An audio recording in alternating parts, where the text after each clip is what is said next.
اصحاب کہف کی کہانی ایک عظیم الشان کہانی ہے جو ہمارے لیے بہت سی اخلاقی تعلیمات فراہم کرتی ہے۔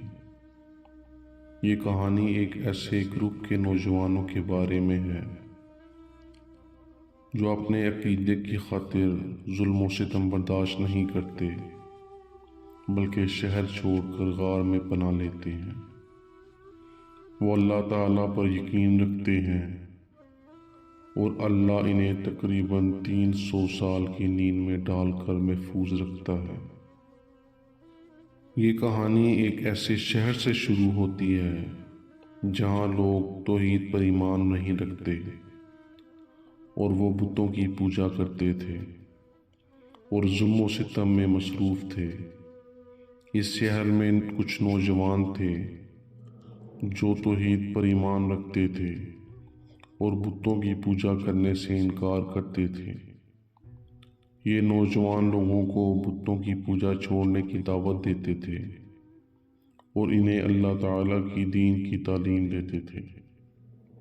بت پرستی کے پیروکاروں کو یہ پسند نہیں تھا کہ کوئی ان کے بتوں کی پوجا چھوڑ دے۔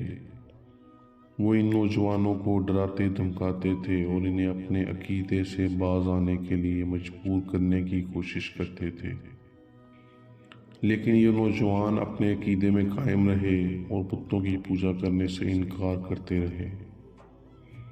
آخر کار بت پرستی کے پیروکاروں نے ان نوجوانوں کو شہر سے نکال دیا۔